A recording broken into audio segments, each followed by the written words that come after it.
ठरलं तर मग आजच्या एपिसोडच्या सुरुवातीला सायली अर्जुनचे औक्षण करते. त्याच्या वाढदिवसाचे खास सेलिब्रेशन सुभेदारांच्या घरी सुरू आहे. दुसरीकडे रविराजचे लक्ष वेधून घेण्यासाठी प्रिया नाटक करते की तिला तिच्या बालपणीच्या अपघाताविषयी आठवत आहे. ती मोठमोठ्याने आई बाबा वाचवा, मागून गाडी येते, ॲक्सिडेंट होणार आहे असे मुद्दाम ओरडू लागते. नागराजला ती नाटक करते हे स्पष्ट समजतं. ती रविराज समोर त्या अपघाताच्या दिवशी जे काही घडलं त्याचं स्वप्न पडल्याचं नाटक करते. नागराजही तिच्या नाटकात सहभागी होतो.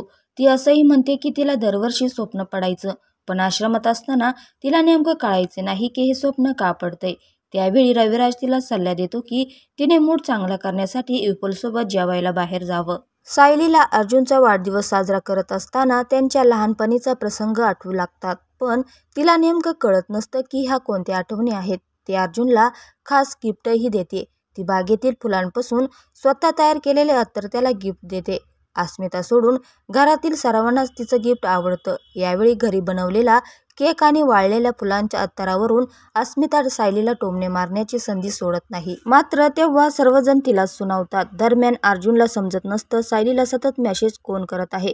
त्याच्या वाढदिवसाच्या दिवशी सायली नेमकं कोणाशी चॅट करते हेच त्याला कळत नाही. सायलीला वाढदिवसाच्या शुभेच्छा देणारे अनेक मेसेज आलेले असतात. दुसरीकडे कुसुमताईकडे राहणारी कविता अर्थात तन्वीची आई प्रतिमा खूप अस्वस्थ असते. आजच्या दिवशी ती नेमकी अस्वस्थ का आहे हेच तिला समजत नसतं.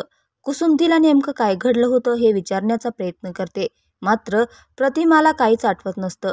ती प्रतिमाला विचारते की तुमचं गाव कोणतं, गळ्यात मंगळसूत्र आहे तर तुमचा नवरा मुलबाळ कुठं आहेत, चेहऱ्यावर भाजल्याचे वर्ण कसे आलेत, असे अनेक प्रश्न कुसुम प्रतिमाला विचारते. मात्र तिच्याकडे कोणत्याच प्रश्नाचं उत्तर नसतं. उलट जुन्या गोष्टी आठवण्याचा प्रयत्न केल्याने तिला खूप त्रास होतो. तिला होणाऱ्या त्रासांमुळे कुसुम तिची माफी मागते.